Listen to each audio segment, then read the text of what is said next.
अस्सलाम वालेकुम, welcome to our YouTube channel. कैसे हैं साहब? यहाँ पे आज हम बना रहे हैं आलू की क्रिस्पी वाली फ़्राइज़, जिसके लिए मैंने 3 आलू मीडियम लेके धो लिए थे। उनको धो के अच्छे से फ़्राइज़ की शक्ल में काटने के बाद फिर अच्छे से सादा पानी से धो लिया ताकि इनका स्टार्च रिमूव हो जाए।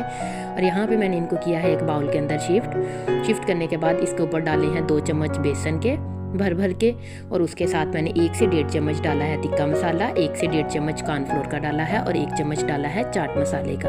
अगर आप चाहें तो यहाँ पे ब्रोस्ट मसाला भी ले सकते हैं। ये फ्राइज़ बहुत ही मिनटों में बन के तैयार होने वाली।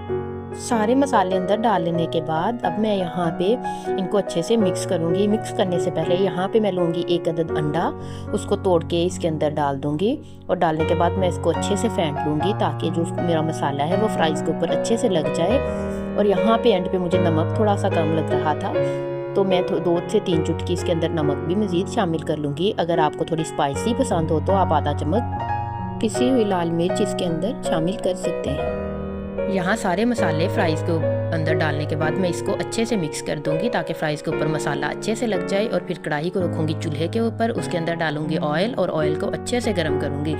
ठंडे ऑयल में फ़्राइज़ नहीं डालनी आपने। ठंडे ऑयल में फ़्राइज़ डालेंगे तो सारा मसाला जो है वो ऑयल के अंदर मिक्स हो जाएगा, फ़्राइज़ जो है हमारी बिल्कुल खाली रह जाएंगी। और अब फ्राइज़ को अंदर डालते ही हमने हिलाना नहीं शुरू कर देना, क्योंकि जो मसाला है वो फ़ौरन से उतर जाता है, फ्राइज़ जो ऑयल के अंदर मिक्स हो जाता है और फ्राइज़ हमारी बिल्कुल खाली की खाली रह जाती हैं।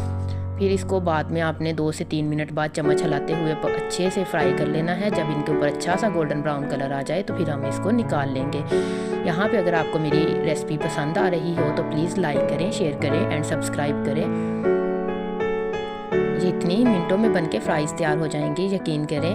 और इतनी टेस्ट में भी अच्छी बनती हैं कि आप सोच भी नहीं सकते। बाज़ार से तो आप लेना भूल ही जाएंगे। यहाँ पे मैंने एक टिश्यू बिछा लिया था प्लेट के अंदर ताकि एक्स्ट्रा ऑयल उसके अंदर अब्जॉर्ब हो जाए, और उसके ऊपर मैंने अपनी सारी फ्राइज़ जो थी वो निकाली थी। यकीन करें ये मिनटों में बनके तैयार हुई थी और इतनी मज़े की थी। आप एक बार ट्राई ज़रूर करिएगा और मुझे फ़ीडबैक ज़रूर दीजिएगा।